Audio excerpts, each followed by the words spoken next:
Nous ne pouvons pas faire une révolution sans communiquer.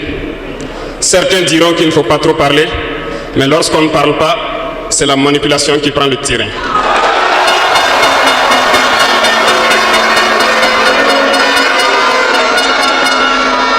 Comprenez quelque chose. Le père de la Révolution communiquait beaucoup. Je parle ici de Thomas Sankara.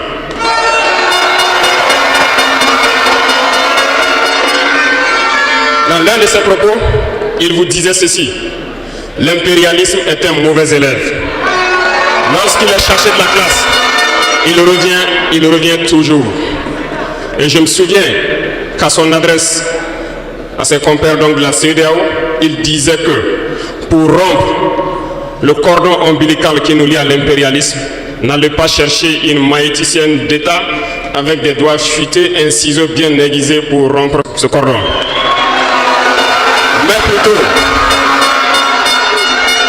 Mais plutôt, il vous faudra un bûcheron robuste avec une hache bien aiguisée pour donner un coup sec et rompre le cordon.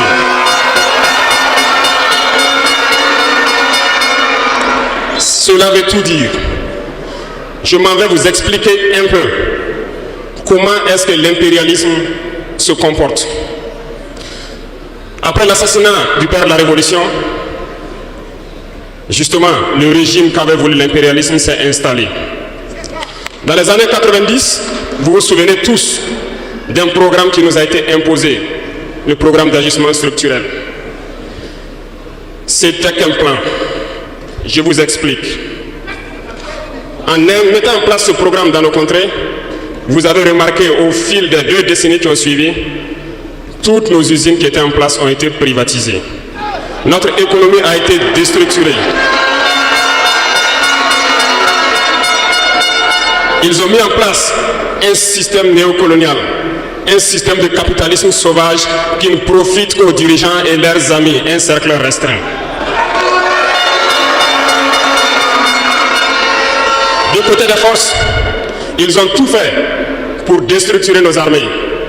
Ils ont dit de baisser le budget des armées, de ne plus les équiper, de ne plus s'entraîner. Ce qui a été fait dans la sous-région. Nos armées ont été réduites en néant. Ils préparaient la chose. Pendant ce temps, les grands pays comme le Niger, le Mali ont connu une résurgence de ce qu'ils ont appelé des rébellions. Des séparatistes venus de nulle part ont tenté de diviser ces pays. Ils n'ont pas réussi. Mais l'aboutissement de leur plan était qu'à partir des années 2010, c'est-à-dire 20 ans plus tard, que le terrorisme s'invite dans nos terroirs. Effectivement, on l'a vu naître 20 ans plus tard. Des individus ont été choisis et on leur disait juste, allez-y les combattre, leurs armées sont déstructurées, nous avons travaillé à ce que cela arrive. Ils ne pourront jamais vous arrêter et vous allez les imposer ce que nous voulons. Ces individus ont recruté de jeunes innocents, ignorants, dans nos différentes campagnes, à qui ils injectent la drogue et les amènent à tuer leurs compatriotes. Et le mal est né. Comment est-ce que ces individus ont été entretenus? N'oubliez pas, ici au Burkina Faso, on hébergeait des chefs terroristes. Ça a été bien planifié.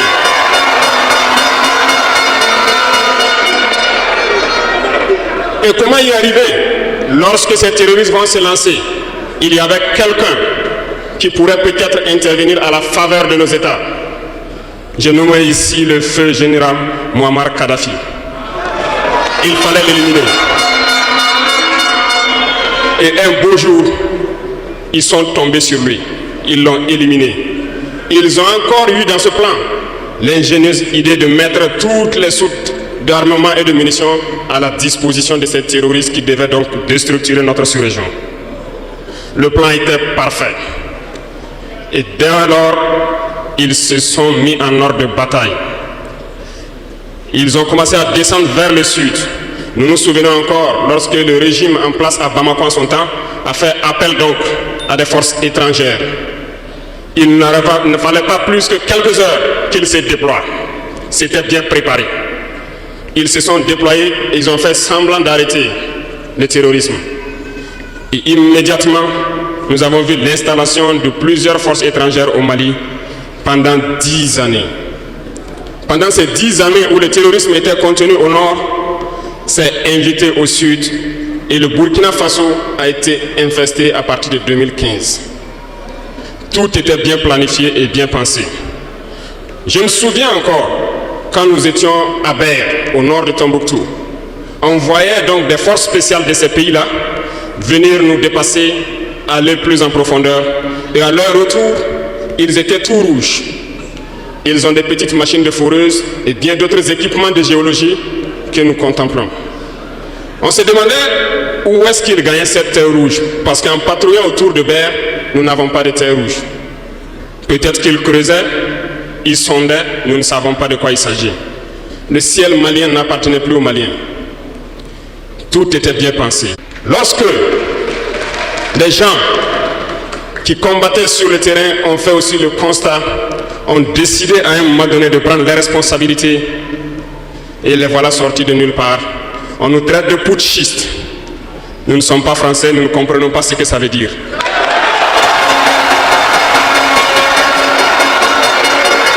Et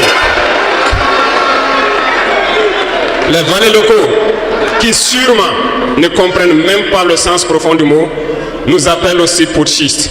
Très bien, on se l'approprie. Au fil de ces années, pour ce qui concerne le Burkina Faso, vous avez dû remarquer, tous les corps ont été déstructurés. Plus d'entraînement, plus rien pour l'armée. Ils ont imposé dans tous nos états-majors, toutes nos écoles et toutes nos structures stratégiques, ce qu'ils ont appelé des conseillers militaires. Lorsque nous nous sommes révoltés le 30 septembre 2022, la première des choses était de chercher à savoir qui sont ces conseillers militaires et où ils étaient. Nous avons donc pu identifier que le mal est profond.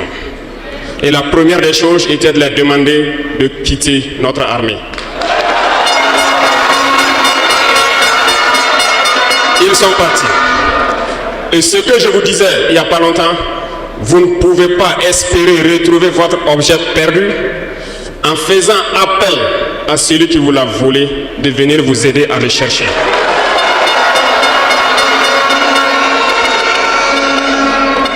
Il fallait dès lors décider, prendre des décisions courageuses. Ce que nous avons décidé de faire. Ça n'a pas été sans conséquence. Parce que lorsque nous avons déjà demandé aux conseillers de partir, nous avons senti des manifestations. On nous a fait comprendre qu'on ne pourra pas s'en sortir sans eux. Et à chaque fois qu'ils nous le disaient, ça s'est traduit par des attaques d'envergure sur le terrain.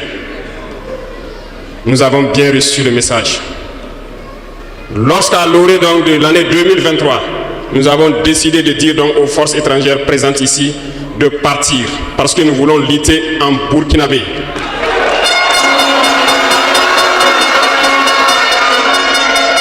Ils ne l'ont pas sûrement apprécié. Mais pourquoi venir mourir sur nos terres pour nous? Nous préférons combattre nous-mêmes. Nous avons demandé à ce qu'ils retournent chez eux. Malheureusement, je vous le dis ici aujourd'hui, comme j'aime le dire, la colonisation est rentrée. Il y a des esclaves de salon qui n'ont toujours pas compris. En son temps, des officiers militaires nous ont écrit et nous ont approchés pour nous dire que c'était une très mauvaise décision et que nous n'allons pas tenir 2 mois. Des fiches ont été écrites. On nous a transmis ces fiches pour nous faire une analyse stratégique de leurs pensées. Nous avons dit, c'est soit nous sommes souverains ou nous restons esclaves à jamais. Effectivement, lorsque le dernier soldat a quitté le Burkina Faso, nous avons compris de quoi est-ce qu'il s'agissait. Les attaques se sont enchaînées immédiatement. Déou, Tinakov, Partiaga, ainsi de suite. Mais ce qu'ils avaient oublié, c'est que le peuple du Burkina Faso avait compris notre message et s'était engagé sur la même voie que nous.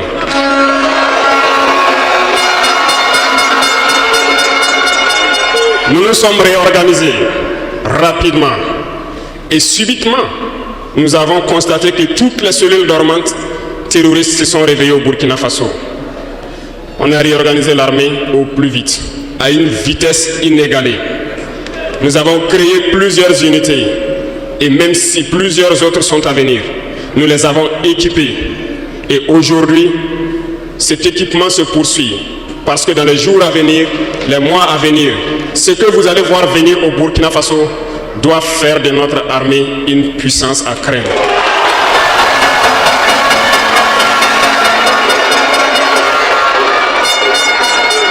Nous n'allons pas lésiner sur les moyens. Nous avons compris que le combat qui est engagé contre l'impérialisme sera dur, très dur. Mais seuls les durs vont passer et les Burkinabés sont des durs. Et nous allons passer. C'est pour vous dire que l'impérialisme a tout son temps. Lorsqu'il veut déstabiliser, il regarde dans l'immédiat. Si ce n'est pas possible, il pose les jalons pour le faire dans 10 ans, 20 ans, 30 ans. Mais il n'a aucun intérêt à ce que nous soyons indépendants. Aujourd'hui, tout ce qu'ils souhaitent pour le Burkina Faso, c'est le chaos. Parce qu'ils espèrent faire venir ces forces étrangères ici et espérer récupérer la situation dans 10 ans, même dans 20 ans. Mais nous ne les laisserons jamais parvenir à cet objectif.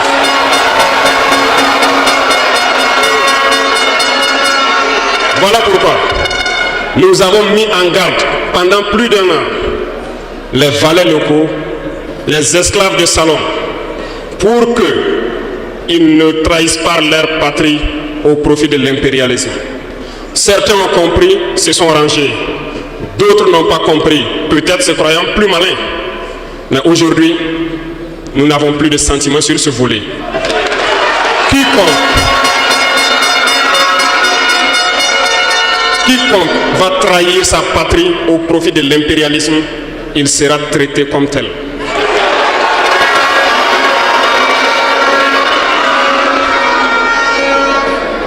Revenons à notre fameuse CEDEAO. Depuis que nous avons décidé de quitter la CEDEAO, les esclaves de salon ont été actionnés partout. Ils veulent faire peur au peuple. Ils veulent faire peur à tout le monde. Dieu merci. Dans un passé récent, il n'y avait qu'une poignée de gens qui avaient droit à la parole. Sur les plateaux télé, c'est ce qu'ils se disaient, qui étaient donc prêts pour l'évangile. Aujourd'hui, avec les nouvelles technologies, qui ont bien sûr des avantages et des inconvénients, tout le monde a droit à la parole. Et je pense que les Wahiliens sont les premiers à confirmer ça.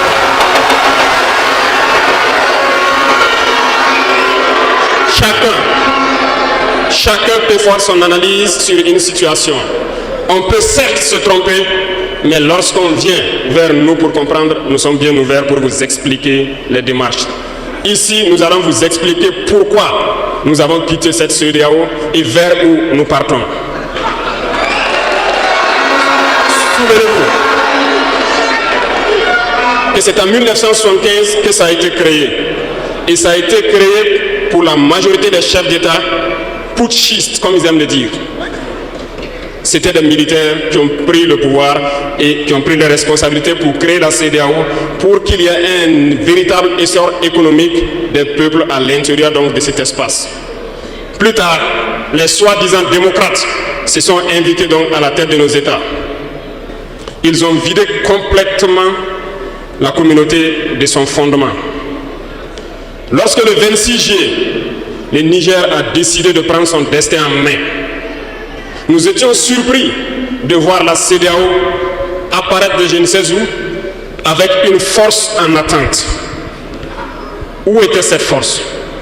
Lorsque des milliers et des milliers de Nigériens étaient tués par les terroristes, où était cette force lorsque des milliers de Maliens et de Burkinabés mouraient sous les balles des terroristes?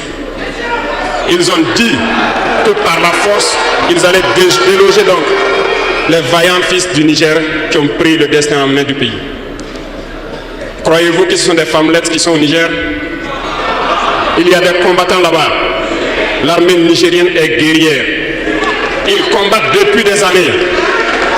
Ce n'est pas une armée de défilé ou une armée de maintien de paix. Et les armées de l'AES ont décidé de s'unir. Nous attendons cette force en attente.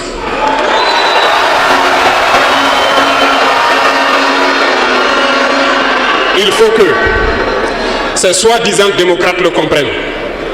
Lorsque des milliers de Nigériens sont morts sur leur lit d'hôpital par manque d'électricité ou par manque de médicaments, c'est du crime. Ils sont responsables de ces sanctions, ils sont responsables de ces morts. La même chose se passe au Mali. Avec le Burkina, nous avons des sanctions indirectes. Parce qu'il faut que les gens comprennent. Lorsqu'ils prennent leurs consignes de l'autre côté, ils viennent, ils font tout pour l'appliquer. C'est honteux. Certains ont décidé de ne pas fournir l'électricité à nos pays. Ce n'est pas gratuit, nous payons. Et ça contribue à leur économie. Ils ont essayé de faire souffrir le Mali. Et bien sûr, en faisant fi de tous les textes et de ne plus donner l'électricité au Mali, espérant que la population se révolte. Ça ne marche pas.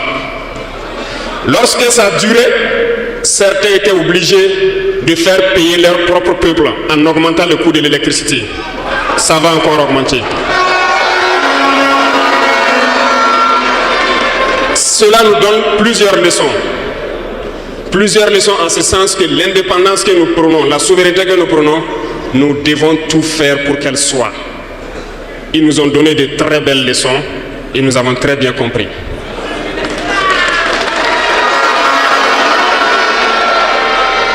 Certains ont fermé leurs ports, ce qui d'ailleurs va à l'encontre de tous les textes internationaux parce qu'on ne peut pas fermer les ports à un pays sans littoral.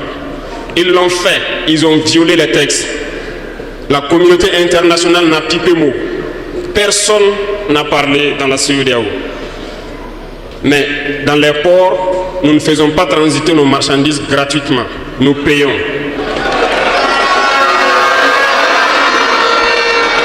Et ceux-là qui le font récoltent aujourd'hui les pots cassés. Et je pense que c'est une leçon pour eux aussi, qu'il ne faut toujours pas appliquer les consignes de leur maître. Il faut qu'ils le comprennent pour toujours. La CEDEAO n'a jamais fait un communiqué pour féliciter une victoire de nos armées.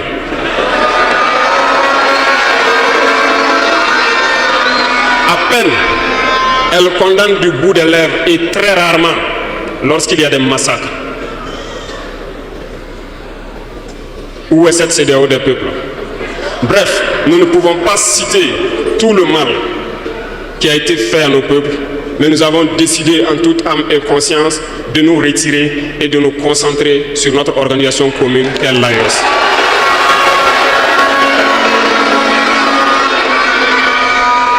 Retenez qu'il n'y a pas de peur, parce que en prospectant et en nous mettant au travail, nous avons remarqué une chose. Dernièrement, certains ont décidé d'interdire l'exportation de certains produits alimentaires vers le Burkina Faso. Très bien. Ils ont donné une durée. Nous ferons en sorte que, à la fin de cette durée, nous interdirons l'entrée de ces produits sur notre territoire.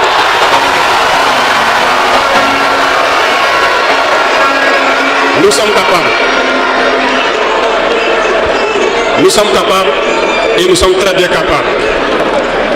Nous avons fait beaucoup d'expériences cette année et je peux vous assurer que sur le volet alimentaire, le Burkina peut être autosuffisant. Et nous avons de braves paysans. Nous mettrons tout en œuvre pour que nos paysans puissent labourer leurs terres et cultiver dignement. Et je mets au défi quiconque doute de cela, que si nous décidons aujourd'hui au Burkina Faso d'être dans 3 ans ou 5 ans premier exportateur de cacao, nous le serons.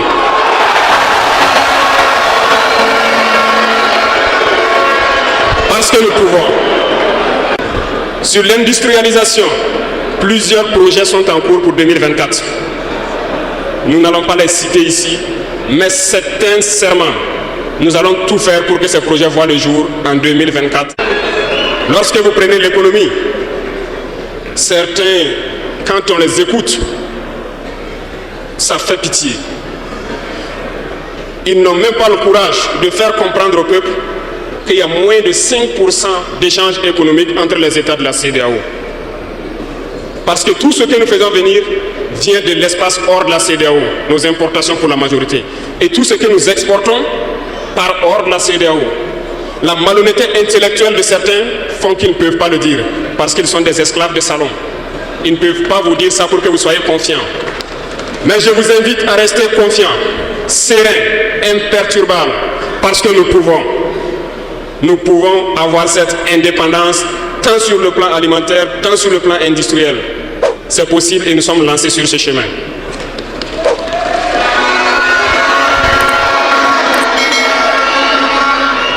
Donc, les propos qui tendent à vous faire peur, qui tendent à semer la panique, il faut vous en départir.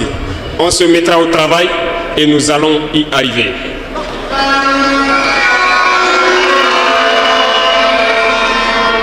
Revenons donc à un aspect général dans l'Afrique. Thomas Sankara disait que l'esclave qui n'est pas capable d'assumer sa révolte ne mérite pas que l'on s'apitoie sur son sort. Cet esclave répondra seul de son malheur s'il se fait les illusions sur la condescendance suspecte d'un maître qui prétend l'affranchir. Seule la lutte libère. Et je m'en vais vous dire que si pour se libérer, un esclave se fait des illusions sur la providence d'une croyance que son maître lui a imposée pour le maintenir dans les ténèbres, il se fout le doigt dans l'œil. Il restera à jamais aveugle dans les ténèbres et ne verra jamais le jour. Dieu lui-même a dit, Dieu n'aime pas le paresseux. Dieu n'aime pas l'ignorant. Dieu n'aime pas celui qui ne se bat pas. Car dit-on, aide-toi et le ciel t'aidera.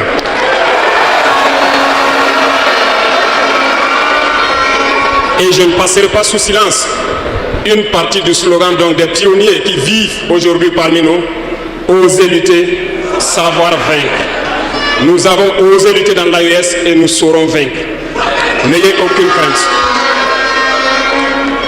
La veille citoyenne que vous avez engagée, c'est un message à toute l'Afrique. Et le Burkina Faso est solidaire et soutient tous les peuples d'Afrique qui souffrent le martyre. Mais nous voulons aussi dire qu'il est temps que les Africains arrêtent de s'apitoyer sur leur sort, de se morfondre, de se lamenter. Il faut lutter. Ça ne viendra pas du ciel tout seul. Il faut lutter d'abord et Dieu va vous aider. Et le Burkina Faso est prêt à aider tous les peuples.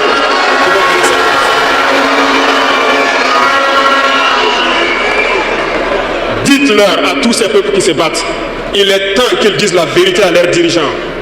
Au Burkina Faso, lorsqu'il s'est agi pour nous de contribuer donc pour que le FDS soit équipé, les députés n'ont plus de salaire aujourd'hui. Ils n'ont que des indemnités de session. Les salaires des ministres ont été diminués au maximum et le peuple contribue. Vous ne pouvez pas lutter et vouloir que les dirigeants soient dans un luxe insultant. Les peuples doivent se réveiller et exiger cela de leurs dirigeants. Et pour terminer, je lance donc un appel à tous les peuples de l'AES, à travers vous, pour qu'ils restent unis et solidaires. Toute souffrance a une fin. La lutte que nous avons engagée est dure. Mais il faut rester la tête sur les épaules. Parce que l'arme fatale de l'impérialisme reste la manipulation à travers la communication. Sachez reconnaître les valeurs locaux. Sachez reconnaître les esclaves de salon. Sachez reconnaître tout cela qu'on sous doit pour venir vous vendre de fausses informations. Pour vous-même, restez serein et ne vous divisez pas. Parce que l'impérialisme a 1000 manèges dans son sac. Vous devez être vigilant. Vigilant et très vigilant. Merci à vous les VDP donc des différentes villes qui veillent jour et nuit pour que notre patrie reste debout. Et donc rendez hommage tous les jours aux FDS et aux VDP qui se battent au front. Merci beaucoup pour votre attention. Merci à tous ceux qui se sont déplacés ici pour que nous puissions nous entretenir. Merci à ceux qui sont dehors, qui n'ont pas pu accéder. La patrie ou la mort, d'accord.